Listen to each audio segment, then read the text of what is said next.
ban sexism. Like, that's what I think. Shouldn't we start with maybe banning twerking? Yeah. At the That sounds good. That sounds real good. Yeah. You got to be a boss if you want to, be successful. Yeah, in life. You got to tell people what to do and tell them how to do it. Do you think there's a difference when you call a woman bossy versus a man bossy?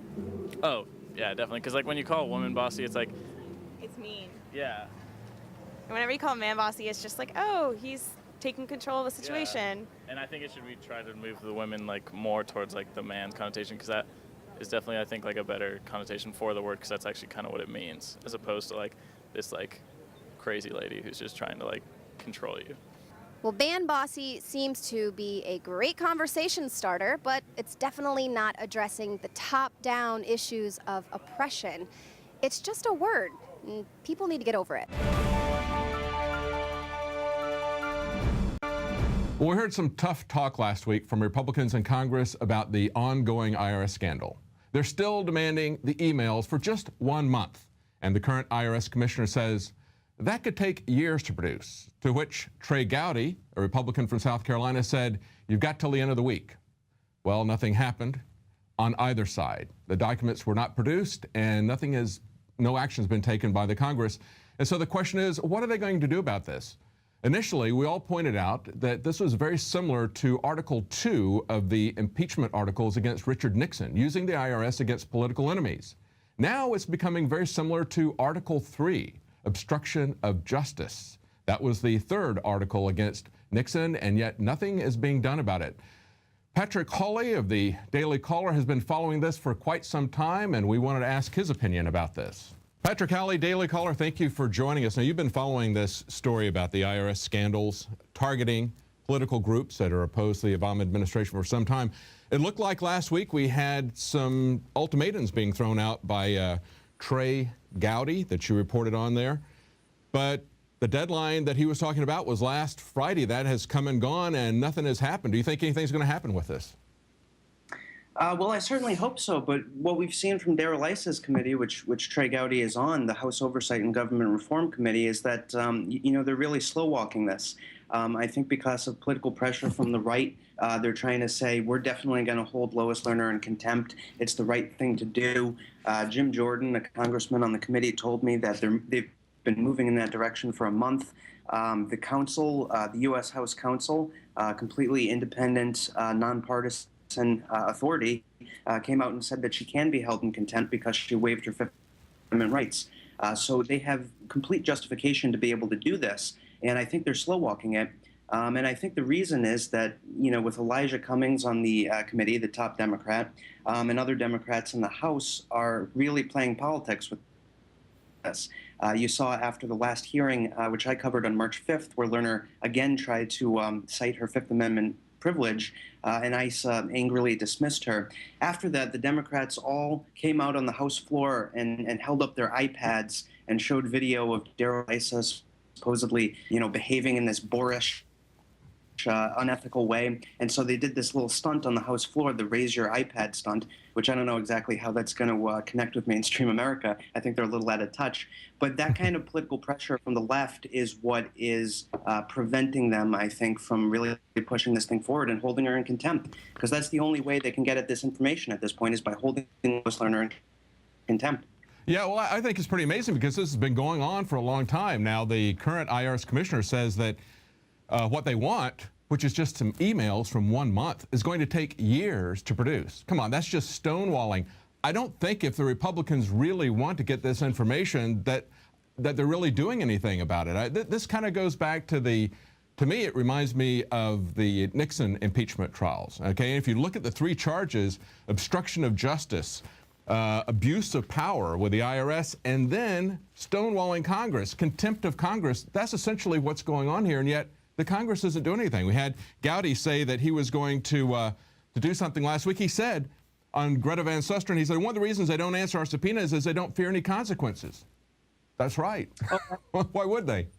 Well, this is a slightly different situation than the Nixon proceedings because obviously the press was against Nixon, where in this case, the mainstream press is coming out every day and going to bat for the administration because they think that's their job and that's what they're supposed to do. They're little cheerleaders for the administration. And so at every turn, the Washington Post and all the newspapers that took Nixon down are going to bat for the administration and calling this a fake scandal and reciting White House talking points from Jay Carney. But if you look at the administration's response to this, it's been a complete joke. Last year, the IRS and the Department of Justice and the FBI launched independent investigations into this to show that they were getting to the bottom of it. But the person who is in charge of the DOJ investigation is an Obama political donor, Barbara Bosserman, and they've done almost nothing. Lois Lerner, one of her defenses through her lawyer, is she said, well, I sat down with DOJ lawyers at an off-the-record meeting that was not under oath, and I answered a Q&A and I answered their questions. Well, the public doesn't get to see the transcript of that, and the public doesn't know what kind of information she said in that. And so she has to go before ICE's committee. And ICE, at this point, the only way that they're going to be able to get those documents and that information is by holding her in contempt. So are you saying that she's insinuating that she did give them this information, a private committee, because they're acting like they want to see these papers that they haven't been produced yet?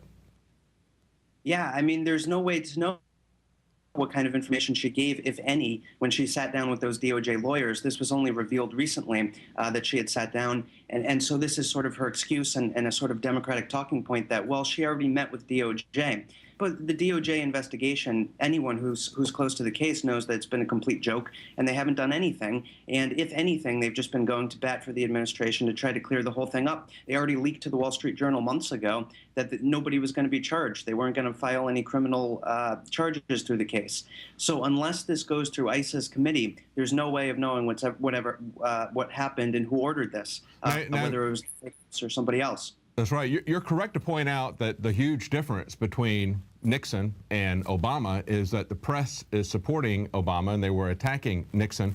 But when we look at the actual articles, Article 3, Contempt of Congress, it says that they failed without lawful cause or excuse to produce papers and things directed by duly authorized subpoenas issued by the committee in the House of Representatives. That's exactly what we see happening now. In refusing to produce these papers, he's substituting his judgment as to what materials were necessary to the inquiry, interposing the powers of the presidency against the lawful subpoenas of the House of Representatives. I mean, that's really where we are, isn't it? And if we're going to have people like Trey Gowdy say, it's amazing that they don't respect us, we have to stand up for the institution more, I think somebody in Congress needs to stand up and basically come back to exactly this text. I mean, I don't understand what they're, other than the fact that they don't really want to see this resolved, they just want to use it as a political football. I mean, if they really wanted to resolve it, it seems to me like they've got a precedent here. Oh, absolutely. And one of the big things during Watergate was, are Nixon's tapes the property of Congress, or can he cite presidential privilege in refusing to turn over the tape? Well, that's not an issue because these documents from Lois Lerner are the property of Congress, because Congress has oversight over this administration. The House Oversight Committee has an entitlement to get those documents now that Lois Lerner is under subpoena. So there's no legal question here. There's no cloudy gray area about it. The IRS commissioner needs to send over those tapes, and because ICE is entitled to them.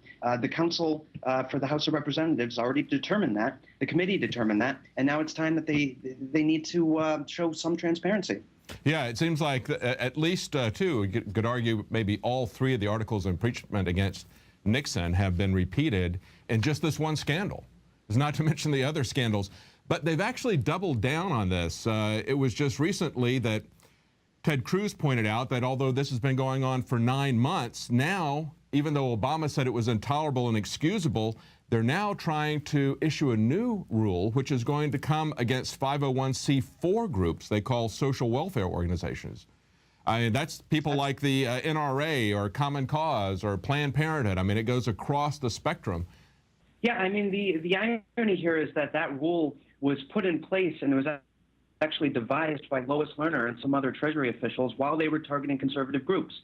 So this idea that this new rule is a new administration at the IRS coming in and cleaning things up is nonsense, because we know from emails that have been released that this rule was supposed to achieve the same effect that the targeting was doing. And they tried to push this out even before the scandal, but they couldn't do it. And so now they're in this rule that they were going to use to try to punish conservatives, and they're trying to say, well, this is us cleaning up our act, and that's complete nonsense. You know, it seems to me like the IRS is used very specifically against very specific political enemies, but it's also used in a really broad sweep to try to stifle free speech. And we've seen this against churches, for example. It was Lyndon Johnson's rule, and we've seen churches push back with this Pulpit Freedom Sunday, where they have refused to comply with the IRS-imposed gag rule on what they could say in churches. And they have basically sent their recorded speeches to the IRS, daring them to do something to try to unconstitutionally squash their First Amendment rights. And the IRS has refused to do anything now for 3 years, and that's really exploding. Maybe that's the answer for the different groups. What do you think? Where do we go from here? If Congress isn't going to do anything, maybe it's just outright defiance and rebellion like we see in some of these churches. I think so. I'm not sure exactly how people can pull that off, but I think the IRS has been weakened enough, certainly by this scandal, that any kind of moral authority they have in the future when they come and audit somebody has gone out the window. So the people finally have a lot more power because of this scandal. And the other thing to keep in mind, too, here is that this has been going on all through this administration, and it's not just Tea Party groups. You know, the media narrative is that these were sort of fringe Tea Party groups popping up all over the country looking for status, and that's just not true. They audited the Leadership Institute here in Washington, D.C., which is one of the foremost conservative organizations since the 70s in training college kids in conservative activism. It's an institution. It's respected by everyone. And when the administration came in, they audited the Leadership Institute. They audited so many things on the right. And it's not just the Tea Party groups. They were really trying to take down the entire ideology of half of the country. And it was complete abuse like we've never seen. Maybe, Patrick, that explains why the Republicans are reluctant to do anything about it. The IRS has been such an effective tool for both ends, both political parties throughout history. Maybe the answer is we need to abolish the IRS. That was Ted Cruz's response. Maybe that's where we need to go. I think it is.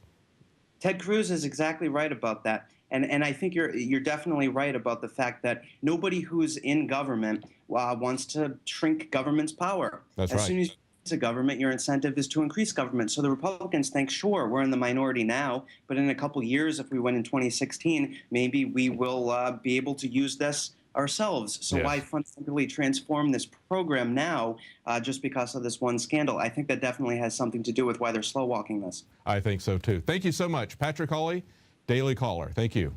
Thank you. Well, there you go. What do you do with an unconstitutional collection agency for the Federal Reserve that is used by both parties for decades against their political enemies? Maybe you abolish it. I think Ted Cruz got that exactly right. Well, that's it for tonight's news, but